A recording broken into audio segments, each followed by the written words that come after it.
Hello అందరికీ, welcome back to our channel. ఈరోజు తన కనుల ప్రపంచంలో అనే మరో కొత్త కథతో మీ ముందుకి వచ్చేసామన్నమాట. ఈ కథని రచించిన వారు తపస్వి మనోహరం వ్యవస్థాపకులు శ్రీ కార్తిక్ నిమ్మగడ్డ గారు. స్వరం అందిస్తుంది సౌజన్య పతివాడ. ఇక ఆలస్యం చేయకుండా కథలోకి వెళ్ళిపోదాం పదండి. తన కనుల ప్రపంచంలో. అందాన్ని కళతో కాకుండా మనసుతో కూడా చూడొచ్చా అంటూ వాయిస్ మెసేజ్ పెట్టాడు అతను. అందరూ అంటారుగా, మనసుతో చూస్తే ఏదైనా అందంగా కనపడుతుంది అని. నువ్వు చూసేది నీ కళ్ళ వరకే ఆగిపోతుంది, నేను చూసేది నా గుండె లోతుల్లో శాశ్వతంగా ఉండిపోతుంది అంటూ తిరిగి వాయిస్ మెసేజ్ పెట్టింది ఆమె. ఇక లాభం లేదు అనుకొని ఆమెకి ఫోన్ చేశాడు. ఆమె లిఫ్ట్ చేయగానే రెండిటికి తేడా ఏంటో అని అడిగాడు. కొన్ని క్షణాలు ఆలోచించి, ఇలాంటివి మాటలో చెప్పడం కష్టం, ప్రాక్టికల్గా చూస్తేనే అర్థమవుతుంది అంటూ హస్కీ వాయిస్లో సమాధానం ఇచ్చింది ఆమె. ఆమె నోటి నుండి ప్రాక్టికల్ అన్న మాట వినగానే నవ్వుతూ, ఏం ప్రాక్టికల్సో అని అల్లరిగా అడిగాడు అతను. అతని మాటల్లో డబుల్ మీనింగ్ అర్థమయ్యి, మాస్టారు కొంచెం మీ ఎక్సైట్మెంట్ తగ్గించండి, మనకి ఎంగేజ్మెంట్ మాత్రమే అయ్యింది, ఇంకా పెళ్లి కాలేదు అని నవ్వుతూ అంది. ఆమె మాటలకి నిరాశ చెందిన అతను, నేను ఇప్పుడు ఏమైనా ప్రాక్టికల్ ఎగ్జామ్స్కి అటెండ్ అవుదామన్నానా ఏంటి, ఏదో ల్యాబ్లో జస్ట్ టెస్టింగ్ చేద్దాం అనుకుంటున్నా అని చెప్పాడు. అతని మాటలకి గట్టిగా నవ్వి, నీ లెక్చరర్ బుద్ధి పోనిచ్చుకున్నావు కాదుగా అని అంది ఆమె. అవునవును, నువ్వు మాత్రం ఏం తక్కువ తిన్నావని, ఎంగేజ్మెంట్ అయ్యి వారం అయింది, కలవమంటే కలవు, అంతకు ముందే బెటర్, రోజు కనీసం ఒక 5 నిమిషాలైనా దర్శనం ఇచ్చేదానివి అని అనగానే ఆమె గట్టిగా నవ్వేసింది. నవ్వుతుంటే ఆమె రూపం అతని కళ్ళ ముందు కదలాడింది. మచ్చలేని పసుపచ్చని నిండు చాపిలాగా ఉండే ఆమె మోము, సెలయేటి పరుగులాంటి నవ్వు, చిరుకోపానికి కూడా ఎర్రబడి పెదవులకి అసూయ కలిగించే నాసిక, తీర్చిదిద్దినట్టు ఉండే పెదవులు. ఆమె రూపాన్ని కనులతో చూసి సొంతం చేసుకోవాలి అనుకొని మగాడుండడు. బహుశా తనంత అందం మరెక్కడా లేదని రతీదేవి అహంకారం చూపిస్తే ఆ మన్మథుడు స్వయంగా బ్రహ్మ దగ్గర కూర్చొని ప్రేమికను సృష్టించాడేమో అనేలా ఉంటుంది ఆమె రూపం. బ్లాక్ గ్లాసెస్ పెట్టుకొని కాఫీ షాప్లో కాఫీ సువాసనను ఆస్వాదిస్తూ కనపడిన ఆమెను మొదటిసారి చూడటంతోనే ప్రేమలో పడ్డాడు కార్తిక్. ఆ క్షణం నుండి అనుక్షణం ఆమెనే ఫాలో అవుతూ వివరాలు సేకరించి ఆమెకి కళ్ళు కనపడవు అని తెలిసి షాక్ అయ్యాడు. కానీ అప్పటికే ప్రేమికను పీక లోతుల వరకు ప్రేమించడంతో అదేమీ పెద్ద సమస్యగా అనిపించలేదు అతనికి. మొదట అతని ప్రేమను అంగీకరించడానికి సతమతమైన ప్రేమిక కొన్ని రోజుల తర్వాత ప్రేమలో అతని సిన్సియారిటీ నచ్చి ఓకే చెప్పింది. 6 నెలలు కలిసి ప్రేమికుల్లాగా ప్రయాణం సాగించిన వారు ఆఖరికి పెద్దల అంగీకారంతో పెళ్లికి సిద్ధమై నిశ్చితార్థం వరకు వచ్చారు. కార్తీక్ కూడా అందంలోనే కాదు, అల్లరిలో కూడా ఏం తక్కువ తినలేదు. అభినవ మన్మథుడు అని అందరూ అతన్ని అంటూ ఉంటారు. కానీ 25 ఏళ్ళు వచ్చినా ఇప్పటి వరకు ఏ అమ్మాయిని మరో దృష్టితో చూడలేదు. కార్తీక్ మాట్లాడకుండా సైలెంట్గా ఉండడంతో, ఉన్నావా అని అడిగింది ప్రేమిక. ఫస్ట్ నైట్ రోజు ఒంటరిగా దొరుకుతావు కదా, అప్పుడు చెప్తాను నీ పని ఉక్రోషంగా అన్నాడు కార్తీక్. ఆహా, ఎవరైనా ఫస్ట్ నైట్ రోజు ఉన్న ప్రేమనంతా కురిపించాలి అనుకుంటారు, తమరేంటో కోపాన్ని చూపిస్తాను అంటున్నారు అంటూ నవ్వింది. మరి నా తాపాన్ని పట్టించుకోవడం లేదుగా అని కార్తీక్ అనేసరికి, పట్టించుకోవాల్సిన సమయం వస్తే అన్నీ పట్టించుకుంటాను లేవోయ్ అంది ఆమె. అంతలో 12 అయినట్టు గడియారం సౌండ్ చేయడంతో, అయ్యి బాబోయ్, అప్పుడే 12 అయింది, నాకు నిద్ర వస్తుంది, రేపు మాట్లాడుకుందాం, గుడ్ నైట్ అని అతని ఆన్సర్ కోసం కూడా వెయిట్ చేయకుండా ఫోన్ పెట్టేసింది ప్రేమిక. మొదట షాక్ అయినా తర్వాత నవ్వుకొని ఫోన్ పక్కన పడేసి పెళ్ళయ్యాక ప్రేమికతో అందమైన జీవితాన్ని ఊహించుకుంటూ నిద్రలోకి జారుకున్నాడు కార్తిక్. కొన్ని రోజుల తర్వాత పెళ్లి హడావిడి మొదలైంది. పెళ్లి పీటలెక్కి తాళి కట్టే వరకు ఎన్నిసార్లు ప్రయత్నించినా ప్రేమికను కలిసినా ఒంటరిగా దొరకబుచ్చుకునే అవకాశం రాలేదు. చూపు లేదన్న ఓ కారణం తప్ప పెళ్లికొచ్చిన వారు కూడా జంట రతి మన్మథుల్లాగా ఉన్నారని అందరూ అనుకున్నారు. పెళ్ళైన మరుసటి రోజు ఇద్దరి శోభనానికి ముహూర్తం పెట్టారు. శోభనం గదిని తన ఇష్టానుసారం అలంకరించేలా చేశాడు కార్తిక్. గది ఆకర్షణీయంగా కనపడేలా కంటే మనసును ఆహ్లాదపరిచేలాగా సువాసనతో ఉండేలా చూసుకున్నాడు. కార్తిక్ ఎదురు చూసే క్షణం రాని వచ్చింది. తెల్లని చీరలు అప్సరస నేలకి దిగి వచ్చిందా అన్నట్టు పాల గ్లాస్తో గదిలోకి అడుగుపెట్టింది ప్రేమిక. కొంత సమయం గడిచినా ఆమె లోపలికి రాకుండా తలుపు దగ్గరే తలదించుకొని నిలబడటానికి కారణం సిగ్గు కాదు, ఈ రూమ్లో ఏది ఎక్కడుందో తెలియకపోవటమే అని గ్రహించిన కార్తీక్ ఆమె దగ్గరికి వెళ్ళి తనని తీసుకుని వచ్చాడు. మంచం మీద కూర్చోబెట్టి ప్రేమిక కళ్ళకి ఉన్న కళ్ళద్దాలు తీసి, ఇక నా కళ్ళతో ఈ ప్రపంచాన్ని చూడు అన్నాడు చిరునవ్వుతో పాల గ్లాస్ అందిస్తూ. నీ కళ్ళతో నాకు ప్రపంచాన్ని చూపించడం కాదు, నా కళ్ళతో కొత్త లోకాన్ని చూడు అని అంది ప్రేమిక. ఆమె మాటలకి అర్థమేమిటో తెలియక, నాకు అర్థం కాలేదు అని అన్నాడు అతను. ముందు ఫార్మాలిటీస్ కంప్లీట్ చేయి అని అనగానే పాల గురించి అంటుంది అనుకొని సగం పాలు తాగి మరో సగం ప్రేమికకి ఇచ్చాడు. గ్లాస్ ఎంటీ అవ్వగానే పక్కన పెట్టి, ఇప్పుడు చెప్పు ఏంటి నీ లోకం అంటూ దగ్గరికి జరిగాడు. అతని స్పర్శ తగలగానే ప్రేమిక నవ్వుతూ, అంత తొందర అయితే ఎలా మన్మదా, ఈరోజు నా కండిషన్కి ఓకే అంటేనే మనకి శోభనం అంది. అది విని షాక్ అయిన కార్తీక్, ఇది తొండి, నేను ఒప్పుకోను అని అన్నాడు.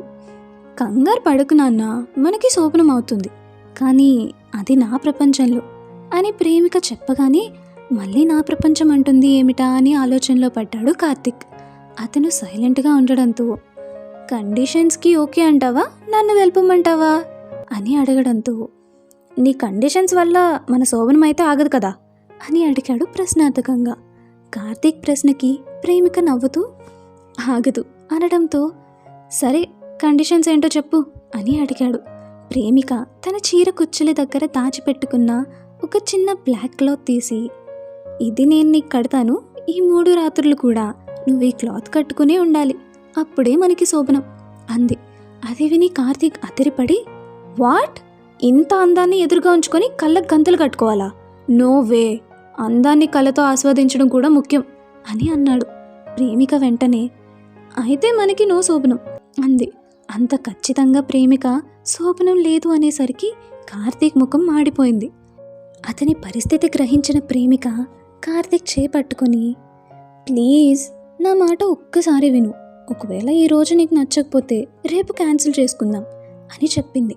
శోభనం కోసం ఆడటం కాదు, కానీ ఇన్నాళ్ళు ఏమీ అడగని తను పెళ్ళయ్యాక అడిగిన మొదటి కోరిక, అందుకే కాదు అనలేకపోయాడు కార్తీక్. సరే ఈ నైట్ మాత్రమే అని కార్తీక్ అనడంతో ప్రేమిక సంతోషంగా, అయితే కట్టుకో అని క్లాత్ ఇచ్చింది. కార్తీక్ దాన్ని అందుకొని, ఒకవేళ నేను కట్టుకోపోయినా నీకు కనపడదు కదా అని డౌట్గా అడిగాడు. అతని ప్రశ్నకి ప్రేమిక బాధగా, బయట ప్రపంచంలో నన్ను ఇలా మోసం చేయాలి అనుకునేవారు చాలామంది ఉన్నారు, నువ్వే నా ప్రపంచం అనుకుంటున్నాను, ఇక నువ్వు మోసం చేస్తే నేనేం చేయగలను అంది. అది విని కార్తీక్ సీరియస్గా, నేను నిన్నెప్పుడు మోసం చేయాలి అనుకోను అంటూ కళ్ళకి కంతలు కట్టుకున్నాడు. ఒక్కసారిగా అతని లోకం కూడా చీకటిగా మారిపోయింది. కళ్ళు మూతపడిన ఆమె అందమైన రూపం మాత్రం చెదిరిపోలేదు, కానీ అంత అందాన్ని కళ్ళారా చూసే భాగ్యం లేదని మనసులోనే తిట్టుకుంటూ ఉన్నాడు. అంతలో ప్రేమిక కార్తీక్ దగ్గరికి జరిగి, ఇక మొదలు పెడదామా అంది. చీకట్లో సినిమాలే చూడనే నేను, అలాంటిది చీకట్లో శోభనం అంటున్నావు, ఇదేమైనా న్యాయంగా ఉందా, ఆయన శోభనం రోజు పిచ్చి ఫ్యాంటసీ అంటే అంటూ కార్తీక్ ఏడుపు గొంతులో మాట్లాడుతూ ఉండగా అతని పెదవుల మీద వేలు పెట్టి ఆపేసింది. ఇక మాటలే, బుద్ధిగా సైలెంట్గా ఉండాలి అని అంది. కార్తీక్ భారంగా నిట్టూర్చి, సరే నీ ఇష్టం అని తడుముకుంటూ ప్రేమిక భుజం చుట్టూ చెయ్యేసి దగ్గరికి లాక్కొని, ఇక కండిషన్స్ ఏం లేవు కదా అని అడిగాడు. అతని ప్రశ్నకి సమాధానం ఇవ్వని ప్రేమిక కార్తీక్ ముఖాన్ని చేతిలోకి తీసుకుంది. మామూలుగా ఆమె ముఖాన్ని చేతిలోకి తీసుకుని ప్రేమిక కిస్ చేయాలి అనుకున్నాడు, కానీ ఇప్పుడు ఆ పని ప్రేమిక చేయడంతో, ఏం చేస్తున్నావు అని అడిగాడు. అతని ప్రశ్నతో తనకి సంబంధం లేదు అన్నట్టు కార్తీక్ చెవి అంచుల్లో పెదవులంచిన ప్రేమిక హస్కీ వాయిస్తో, జస్ట్ ఎంజాయ్ అంటూ అతని చెవి అంచున మెల్లిగా కొరికింది. అతని దృష్టి మొత్తం తను ఏం చేస్తుంది అన్న ఆలోచన మీదే ఉండడంతో ఆమె చేసిన పనికి ఒక్కసారిగా ఉలిక్కి పడ్డాడు కార్తీక్. మామూలుగానే అమ్మాయి స్పర్శ మొదటిసారి అంటే ఇక ఈ విధమైన అనుభవం అతన్ని కుదిపేసింది.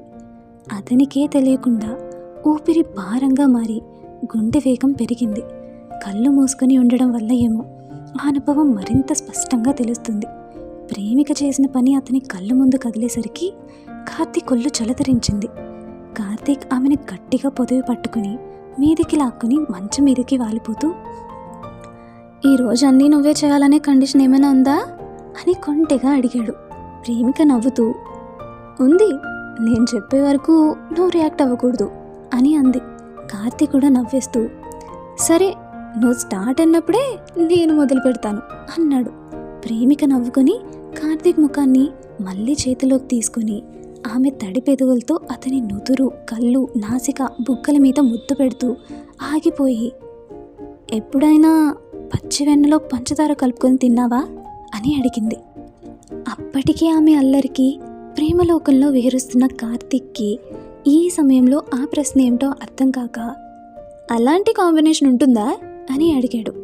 ప్రేమిక కార్తీక్ పెదవులపై చేతి వేలితో టచ్ చేస్తూ, టేస్ట్ చేస్తావా అని అడిగింది. ఆమె చేతి వేళ్ళు తగిలేసరికి పెదవులతో పాటుగా శరీరం కూడా చల్లుమంది. పెదవుల్ని తడుముకుంటూ, అది అవును అంటూ ఉండగానే ప్రేమిక కార్తీక్ పెదవులకి ఆమె పెదవుల్ని తాకించింది. ప్రేమిక చెప్పినట్టే ఆమె పెదవులు వెన్న ముద్దలాగా మెత్తగా ఉన్నాయి. లిప్స్టిక్ లాంటివి తనకి వాడే అలవాటు లేకపోవడం వల్ల అనుకుంటా వాటి రుచి ఒరిజినల్గా ఉంది. అతని ప్రమేయం లేకుండానే ఆమె అతని పెదవులతో ఆడుకోవడం మొదలుపెట్టింది. అతను కూడా ఆమె ఆటకి తగ్గట్టు స్పందిస్తూ ఉన్నాడు. పెదవులంచులు దాటిన వారి నాలుకలు పున్నమి నాగులు అల్లుకున్నట్టు అల్లుకుంటూ పోటీ పడుతూ ఆడి కొన్ని క్షణాలకి పెదవులు దూరం జరిగాయి. ఆమె పెదవుల తాకిడి ప్రతి క్షణం అతని మదిలో బలంగా ముద్ర వేసుకుని పోయింది. మామూలుగానే ముద్దు పెట్టుకునే సమయంలో కళ్ళు మూసుకుంటారు అంటారుగా, అలాగే మనసుకి నచ్చింది తిన్నా, సువాసన పీలుస్తున్నా ఖచ్చితంగా మనకే తెలియకుండా మనం కళ్ళు మూసుకుంటాం. దానికి కారణమేంటో ఈ క్షణం అతనికి అర్థమైంది. కార్తీక్ గడ్డ మీద చిన్నగా కొరికిన ప్రేమిక, నచ్చిందా రుచి అని అడిగింది. కార్తీక్ మత్తుగా, కొత్త రుచులు చూడాలని ఉంది అన్నాడు. మనసు పెట్టి చూస్తే కన్నులతో చూడలేని ఎన్నో కొత్త అందాలు, కొత్త రుచులు ఈ ప్రకృతిలో ఉంటాయి అంటూ అతన్ని తన మీదకి లాక్కుంది. ఆమె మీదకి ఒరిగిన అతను ఆమె అణువణువులో కొత్త రుచిని, ప్రతి వంపులో కొత్త అందాలను చూస్తూ ఆమె శరీరాన్ని, హృదయాన్ని గెలుచుకుంటూ పోయాడు. అదండి మరి రొమాంటిక్ స్టోరీ. ఎలా ఉంది? మీకు నచ్చిందా? నచ్చితే ఒక లైక్, దాంతోపాటు ఒక బుజ్జి కమెంట్ కూడా పెట్టేస్తే మేము హ్యాపీ అయిపోతామన్నమాట.